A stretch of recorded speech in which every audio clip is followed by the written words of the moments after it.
주님의 선하심을 드러내며 사는 삶.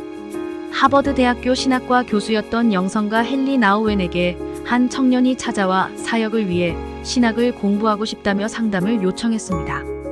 청년의 고민을 듣고 난 나우엔은 다음과 같이 말했습니다. 신학을 하는 것만이 사역은 아닙니다.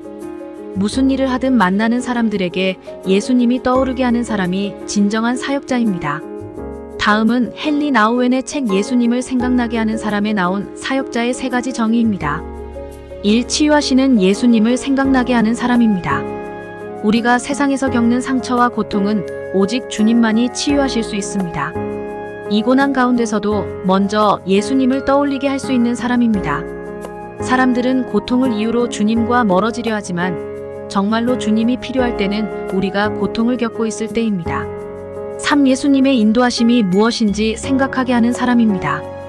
현재에 안주하지 않고 주님의 인도하심을 따라 미래로 걸어가는 삶이 진정한 그리스도인의 삶입니다.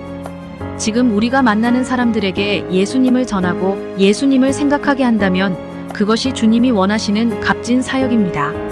주님이 보내신 그곳에서 주님이 만나게 하신 사람들에게 전해야 할 진리를 전하십시오.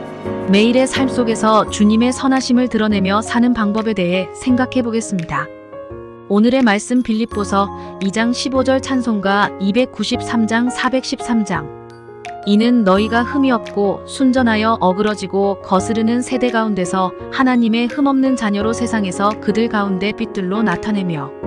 그리스도인은 하나님의 자녀입니다. 하나님의 자녀라는 것에는 하나님께서 원하시고 기뻐하시는 뜻을 이루며 살아가야 한다는 의미도 담겨 있습니다. 하나님의 자녀라고 말하면서 하나님이 원하지 않는 악한 삶을 살아간다면 말이 되지 않는 것입니다. 사도 바울은 모든 그리스도인 안에서 행하시는 분이 하나님이라고 말합니다. 그 하나님께서 하나님의 기쁘신 뜻을 위해 우리에게 소원을 두고 행하게 하십니다. 그래서 우리는 이 세상 속에서 살아갈 때 말과 행동 하나하나를 하나님의 뜻대로 행해야 합니다. 하나님의 자녀는 원망이나 시비가 없는 삶을 살아야 합니다. 언제나 다른 사람들을 배려하면서 늘 바르고 선한 모습을 보여야 하는 것입니다. 원망과 시비가 일어나는 것은 결국 이 세상에서 자신의 욕심을 더 채우려는 어리석은 마음 때문이라는 것을 잊지 말아야 합니다. 그리스도인은 하나님의 성품을 닮아 흠없고 순전한 삶을 살기 위해 최선을 다해야 합니다. 그것이 이 어그러지고 거스르는 세대 속에서 세상 사람들에게 우리가 빛으로 살아가는 길입니다.